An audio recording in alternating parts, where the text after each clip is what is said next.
Good evening and welcome to The Right Side, the show where we talk about today's news, views, and trends from an admittedly conservative perspective. I'm your host, Chris Pareja, and this evening we're joined by Yaron Brook. He's internationally known as an author, a speaker, a scholar, and Yaron, we're glad to have you in the studio with us this evening. Thanks for having me on. And so you are a repeat offender. You've been here before and I came back. And we appreciate that even more. And lots has gone on since you've last been here, but one of the most recent things is you've written a new book. Yes, yes. And we're going straight for the third rail. We're going to place our tongue against it. Here in the Bay Area, it's all about equality. Yeah. But your book is even entitled, Equal is Unfair, Blasphemer. What does that mean? But that's really the issue, right? The Valley is the opposite of being all about equality, right? Everybody's trying to get rich and rich big and rich fast. What are all these startups trying to do? There's no money involved. There's no wealth effect involved, right? Quite the contrary. What you have in the Valley is a spirit of freedom, a spirit of liberty, a spirit of going out there, making the most for yourself. And you've got billionaires and you've got young people coming in who can barely afford to rent a little place with a bunch of roommates, but they want to be successful. They want to be rich. So in many respects, the Silicon Valley is one of the last places on the planet in America where this ambition, where this idea of achieving, where this idea of inequality, of doing the best that you can is still alive and well in the country. Maybe not in what people say, but in the way they act. It's interesting that you say that because here we are in the land of Bernie Sanders supporters and everything else. You've got young entrepreneurs who are starting businesses and they're saying, we want Bernie. How do you justify that? Do they hate themselves? In a sense, they do. In a sense, there's a certain sense of guilt that is associated with being successful today in America, and that guilt, Bernie and the left generally capitalizes on that guilt. We all trained from when we're very little to believe that to be moral, to be good, we need to sacrifice, we need to give, we need to go to Africa, enjoy borders, Doctors Without Borders or something like that. And yet, what we really want to do is come to Silicon Valley, become an entrepreneur, and make lots of money. Right. And then once we make that money, we feel guilty because we didn't go to Africa. So we support Bernie and we support Hillary and we support all the variety of causes that are supposedly, counter to the fact that we actually achieved something with our lives. Now, I take the entrepreneur any day over the guy who goes to Africa in terms of the benefit to my life, to your life, and to his own life. Look, the whole issue of inequality is a bogus issue. Who cares? Who cares about how rich the rich get? Who cares about the gap between the rich and the poor? What matters is, are people rising up? Do people have the opportunities to make their own life better? And what's beautiful about Silicon Valley is this is the land of opportunity. People have opportunities. They have opportunities because this is, again, the last industry that is relatively unregulated, that the government has, relatively speaking, left alone, so that people here can actually create wealth, they can create businesses, they can hire people, they can make their dreams come true. The American dream is alive and well, again, to some extent, in Silicon Valley. That's what it's not about the gap. If everybody's rising, if everybody's better off, who cares what the difference is between the two? Right? Well, especially if you can get people to be wealthy and then feel guilty, they can do a lot more positive for the world with actual money in their pockets than just lint and moth. See, but that's the problem. You conservatives think this way. No, you don't start doing good in the world after you make the money. Making money is what does good in the world. How do you make money? Right? This is 101. How do you make money? You make money by creating great products that people want to buy. Why do they want to buy it? Because it's going to make their life better. Where do you think Bill Gates has made the world a better place more? In Microsoft or in his philanthropy? I mean, it's not even close. At Microsoft, Bill Gates changed the world. He affected every human being on the planet. He created a platform, a software, an industry that's changed everything. Okay, so now he's curing some malaria in Africa. Nothing wrong with that, but he's affecting maybe a few thousand people here and there. When he ran Microsoft, that profit-seeking, horrible person, right? Right. He was changing the world for the better, every person in the world. So making money is a form of making the world a better place. Profit is a virtue. Philanthropy, charity, it's okay, nothing wrong with it. It doesn't change the world. 1 billion people, 1 billion people have come out of poverty over the last 30 years in the world. 1 billion people. We should be celebrating in the streets. How did they come out of poverty? Because of foreign aid? Because of charity? No. Because China and India freed up their markets a little bit and allowed a little bit of capitalism. And people got rich, right? The United States, when it was founded, was a third-rate colony, right? That's why the British didn't win, because they didn't really try, right? They were too busy with real powers like the French and the Spanish. We were third-rate.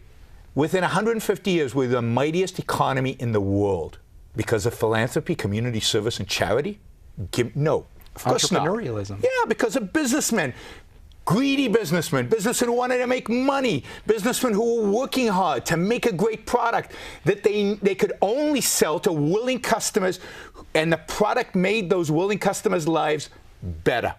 So instead of calling the robber barons, they're the real heroes of America. The real heroes of America are businessmen who make everything in the world around us. Everything in the world around us is a product of some business, small business, medium-sized business, large business. But that's the real heroes of America, and that's what makes the world a better place. But you almost make it sound like they earned it instead of stole it all or something. Yeah, well, yes, they did. You know, in America, we talk about making money, not taking money, not stealing money, but making money. We talk about creating wealth. Right. Now, this is why in Europe, they hate inequality. Why? Because in Europe, if you go back 300-400 years, how did people become rich?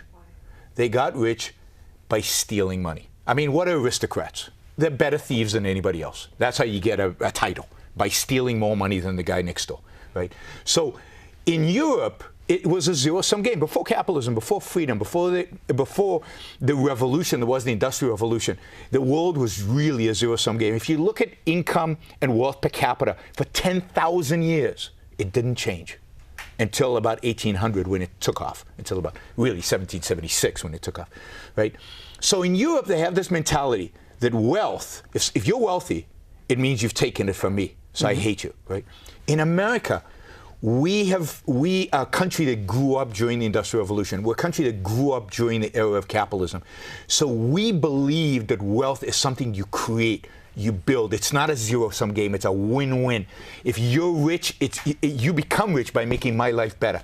You become rich by creating products that are helping me live my life. So we've never had that envy that is so prevalent in Europe until recently. And this is what's so evil about the whole inequality debate, is what the left is trying to do is inculcate envy into an American people that have never known envy. Right. In survey after survey, opinion poll after opinion poll, Americans always have said in the past, we don't care about inequality. We care about my opportunity, each person's opportunity. We want to be successful. We don't envy the guy across the street who's richer than us. We want to be the guy across the street, and we're going to work hard to be there. That's changing. And it's changing because of propaganda on the left as keeps pushing this idea that inequality, as Obama says, is there of our time. You didn't build that. Pelosi just the other day said, oh, the government created the iPhone. All the technology in the iPhone is government funded. Which is a load of, you know what, plus... But it's biodegradable, you know what, I'm sure. Yes, it is biodegradable. Government created, but biodegradable, probably. I mean, imagine what the iPhone would look.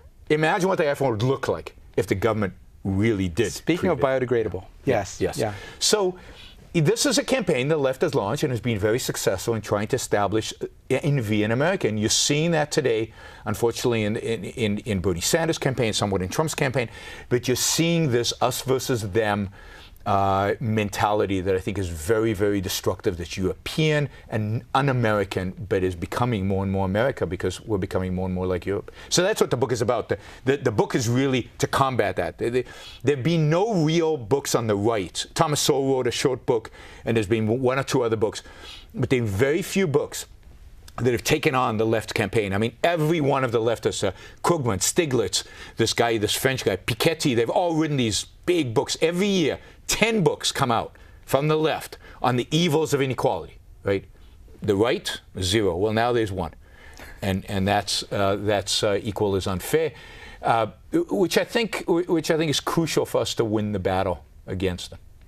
And so, you brought up a couple of presidential candidates still that are there.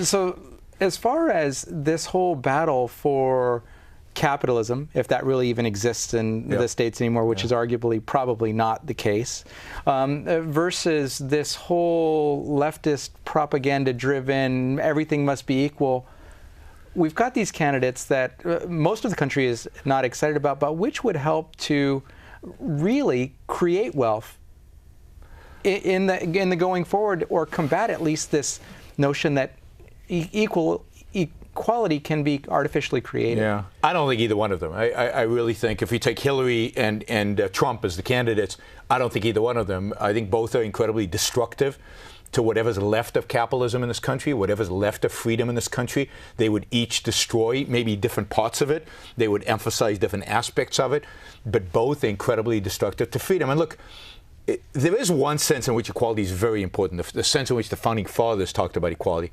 And that's equality before the law and equality of freedom, equality of rights, equality of liberty. Every one of us is born free. We have a right to pursue the values that make our life the best life that it can be. We have a right to pursue our own happiness. And the inequality, the people who advocate for all these inequality problems, all their solutions are always to limit our freedom and to constrain our freedom. You're all equal if you have nothing. Yes, and that's what that's what they're trying to do, because ultimately you can only be equal when you all have nothing. And look, there are real problems in America. There's problems of poverty, there's problem of no economic growth, and there's problem of cronyism. Both Hillary and Trump will do nothing about poverty. They will make it worse. They're both for increasing the minimum wage. Trump is for increasing the minimum wage. Hillary is. The minimum wage is one of the dumbest, stupidest. No real economist believes the minimum wage is good. It's a net drain economically, and it hurts the poorest of the poor. It hurts teenagers in inner cities the most, right, in poor neighborhoods. Neither of them will do anything about economic growth. Neither of them has any solutions for it. Trump wants a trade war with China. That will destroy economic growth. That could spiral the world into a depression. It's probably one of the worst economic policies I can imagine. And in terms of cronyism, can you imagine a more crony pair than Hillary, who receives money, and Trump, who's been spending money their entire lives manipulating the system? Both of them are complete cronies. They're both manipulators. And they've collaborated before on this effort. And Trump has actually given Hillary, to buy favors, and he's admitted it.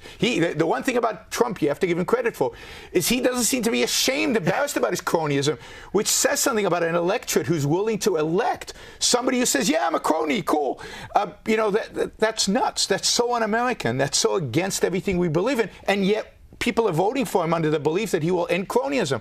No, he's going to make it much worse. So we've got candidates who are going to hurt the poor, hurt economic growth in the middle class, therefore, and make cronyism more prevalent in this country, not less prevalent in this country. So on every important issue, on the real problems that we face, not this inequality non-issue, both candidates are awful, and really there's a dearth of solutions out there because nobody has the courage to actually advocate for policies which America used to stand for, the policies of the Founding Fathers. Well, but I'm sure they've got to have some good attributes, like foreign policy or something, right? I mean, you said, okay, well, Trump could kick off a trade war with the rest of the world. Yeah, but I mean, I'm sure Hillary's, former Secretary of State. No, I suspect that neither one of them have any positive attributes in any area, and I would probably find myself disagreeing vehemently with both on almost everything. I'd say the only virtue that Donald Trump I can think of really has is the fact that he's not PC. I'm very pro not being PC. I'm a huge advocate of free speech. You got to say it like it is, and that speech needs to be protected no matter how offended people are. Yeah. The whole point of free speech, the whole point of a First Amendment is to protect you from offending, from your right to offend me.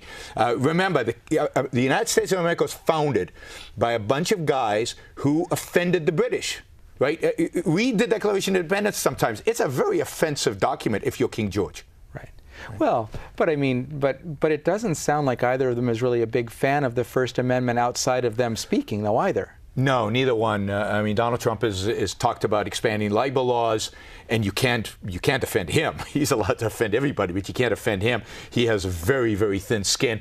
And I feel what that means when he's in the White House. And of course, Hillary Clinton is part of a leftist establishment that doesn't believe free speech is a right, that, again, you can't offend through speech. Donald Trump, people don't remember this, but after Garland, Texas, the shooting in Garland, Texas, which nobody remembers, nobody even mentioned that it was about a year ago, is a year and a month almost exactly ago, when two Muslim radicals wanted to shoot up this cartoon contest, this Muhammad cartoon contest. And right after that, Donald Trump's response and Bill O'Reilly's response and much of Fox's response, this is the right, was they asked for it. You know, stop drawing these cartoons and they'll stop shooting at you. That is defeatism. That is horrible. That is the opposite of what free speech means. I mean, the founding fathers would be horrified by a view like that. Yeah, it is interesting that people think that they have a right not to be offended. But and we're seeing that on campuses, right, with what they're calling the snowflake generation, where you can't offend anybody. They now have safe spaces where you can go hug a teddy bear. If I say something you don't like, you know, we've got sofas over there. You could go hug a teddy bear, and there's calm music going on. I mean, really? At a university where you're supposed to be challenged, you're supposed to be pushed, you're supposed to be exposed to the array of ideas. You can't offend people. Now they have trigger warnings. The curriculum now has, oh, you might be offended by this reading, so you can excuse yourself from reading it. You don't have to sit in on this class because you might find something that the professor says offensive. Well, you use words like founding fathers, and that assigns a gender role yes, to absolutely. Leadership role. You know, a lot of these things somebody is going to be offended by. And certainly if you come to one of my speeches, lots of trigger warnings. I'm going to offend a lot of different people. Equally? Probably not equally, because I don't believe in equality after all. I only believe in equality before the law. And look, the solutions to poverty, the solutions to ridiculous economic growth, and the solutions to cronyism are all the same. They're freedom. Freedom is the solution to all these problems. And yes, making money, the freedom to make money. But you know what? Some of us choose not to make money. Some of us choose to be teachers. Some of us choose professions where we know we're not, because we love it, right? The Declaration of Independence doesn't say you have the right to make money. You do, but you have a right to pursue happiness. Right. Some of us do that by becoming entrepreneurs in Silicon Valley. Some people do it by becoming teachers. Some do it by becoming car mechanics. Whatever it is that you choose to pursue, you should be free to pursue it, and it's freedom that is the key. It's the liberty to say, to think, and to pursue rational values that are going to lead to your own happiness. That's what this country was the principle was founded on. And you're right, we're not capitalist anymore. We're not free anymore. Now everything's by permission. We're crony. I call us a regulatory welfare state, right? The state regulates everything. So of course we're crony. You know, if you're going to regulate my life, I'm going to try to influence you. Because I'm going to try, you know, there's the famous Microsoft story. In the early 90s, Microsoft didn't lobby, didn't go to Washington, didn't have any lawyers, didn't have a building in the Beltway, nothing. And they were brought in front of the Senate. And they were said, you better start lobbying, by a Republican, Orrin Hatch. You better start lobbying. You need to have a presence in Washington, D.C. What do you guys think you're doing? And Microsoft walked away and said, you know, you leave us alone, we'll leave you alone. We're not interested. Guess what happened 6 months later? Knock on the door. We're from the Justice Department, and we think it's wrong of you to be giving away Internet Explorer for free. So we're going to sue you. Guess what Microsoft learned from that after more than a decade in federal court? They learned from that they better lobby. So today they spent tens of millions of dollars. They've got this beautiful building about equal distance from the White House and Congress. Right there, it's beautiful glass, gorgeous building. They spend a lot of money on these politicians now. They've learned their lesson. Cronyism is a feature of statism. That's why I never say crony capitalism. Capitalism is the absence of cronyism. Cronyism is a feature of socialism, fascism, any form of statism necessitates cronyism. Well, but in that case, I mean, they're actually, I mean, just demanding ransom to be able to stay in business. And I mean, if you look at this whole thirst for equality, and you look at the Silicon Valley as an example, it's interesting to me that, for example, we insist that minimum wage be raised and everything else, but entrepreneurs don't go in it for money at all, or someone who would be willing to intern for free to build their resume, their opportunity is actually taken away if they have to charge money to get that opportunity. My son writes comedy in Hollywood. He wants to starve to death. You know how much they pay? Zero. Exactly. And he performs, and he writes, and zero. Exactly zero. No minimum wage applies to them. No minimum wage applies to interns. No minimum wage applies to middle-class type jobs where you know those kids are going to find a way to survive in spite of the fact that they're getting paid zero. The people we are screwing, the people we are consciously screwing when we raise the minimum wage are the people who have the least voice, are the people who have the fewest opportunities. The inner city, typically minority youth. And look, the minimum wage was instituted, when it was first instituted, it was a program instituted by the unions to keep minorities out. They didn't want the labor competition. So they raised the minimum wage so they could price those people out. And it's doing the same thing today. And this is why unions support it. But it goes beyond that. I mean, recently in Oakland, they raised the minimum wage. Walmart said we can't afford to pay people anymore. They shut down the store, so 500 jobs lost. Of course. But additionally, all of the low-cost goods that were available before are now gone. So the community is impacted multiple times by this. But of course, but of course, think about it's Walmart evil. Yes, Walmart is the problem. They should have subsidized this. They should have taken a loss in order to do this. But look, that's the reality. If McDonald's has to pay $15 an hour, they're going to automate. They can do a few things. They can automate. Right? You go in and press an iPad. Now they're machines that'll flip the whole burger. They'll do the whole thing, right? They can automate, or they can raise prices on the hamburgers. Now, both. I know you eat at McDonald's, but I don't. Most people who eat at McDonald's are low-income people, and they're going to raise the price of McDonald's in order to pay the low-income people more. I mean, the whole thing is ludicrous and nuts. And again, it's hurting the people, but nobody cares. You see, the left doesn't care about poor people. They care about power. Yeah. They care about maintaining their position as seeming to help the poor people and maintaining control on all of us. That's what the real agenda is. And they're being very successful at it. You have to give them credit for basically winning the battle, because we're losing. Right. Those of us who believe in freedom are clearly losing in this country. Yeah, it's a shame. And if they raise the prices too much at McDonald's, entrepreneurs like me won't be able to afford to eat. So you better get an exit on that company quickly. You know, it's an inducement to make more money. Right? Yeah, exactly. So it's an incentive structure. No, it's the fact is that we have distorted, and it's not just minimum wage, it's licensing laws. In California, you need a license to shampoo hair. Right? Who does that hurt? I mean, it's not people with dirty hair. Yeah, I mean, it's not. It's hurting poor people who are trying to get a job shampooing hair. You need a license to open a nail salon. Who does that hurt? A young, entrepreneur who's trying to start a business. Instead of making it simple for people to rise up, we make it harder and harder and harder.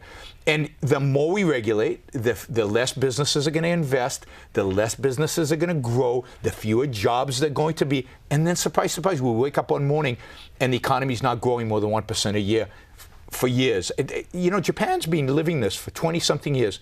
You'd think we'd learn something, but we learn nothing. They just haven't done it right. Yeah. And instead, we want to debate inequality. We want to debate the gap. Let's not debate the actual problems. Let's debate the gap.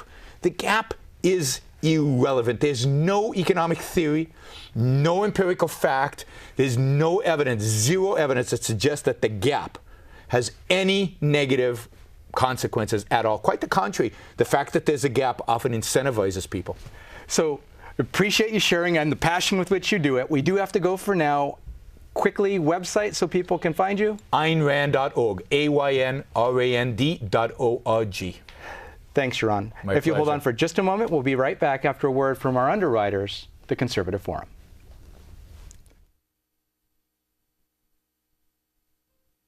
Some people think that a meeting of conservatives in Silicon Valley could fit in a small room. In fact, when the Conservative Forum was founded in 2003, we did meet in a small room, a coffee shop in San Jose. It doesn't get more grassroots than this. It may surprise you that there are thousands of people right here in Silicon Valley who share your principles of liberty, free markets, and limited government. Since our humble beginnings in that coffee shop, we've outgrown 3 meeting halls. From San Jose to Gilroy to Mill Valley, we bring hundreds of people together each month from all over the Bay Area to promote the principles of American liberty. How do we do it? It starts with a stellar lineup of speakers. Speakers like Steve Forbes, Senator Jim DeMint, Dr. Victor Davis Hanson, Lieutenant Colonel Alan West, Andrew Breitbart, Pamela Geller, and many others. These speakers passionately articulate our shared principles and remind us why conservatism isn't just the smart choice, it's also the moral choice. Our monthly meetings are only one dimension of the forum. We underwrite The Right Side, a monthly television show on cable access channel KMVT. We also host a monthly Constitution discussion group and provide tables at our meetings for more than a dozen local groups who share our love of liberty to promote their specific cause. The Conservative Forum is the premier place in Silicon Valley for conservatives to gather, become invigorated, motivated, and empowered. We welcome guests to our monthly meetings and offer special discounted pricing to first-time visitors. Take a look at our speaker lineup in the coming months and join us to learn why we say liberty is made in America.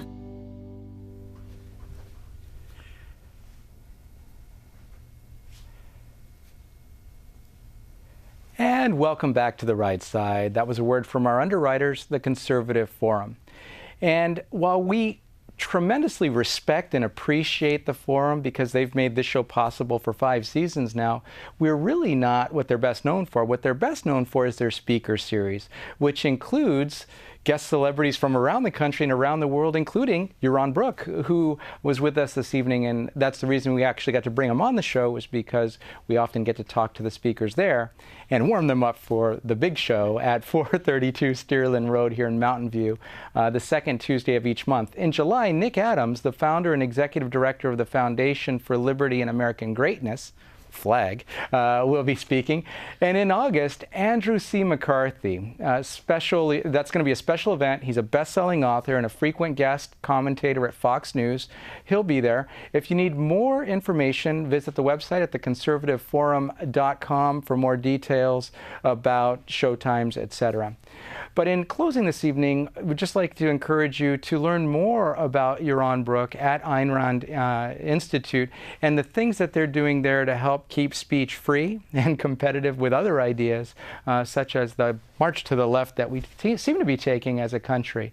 I'm sure you'll find yourself educated and with new perspectives by visiting the site there.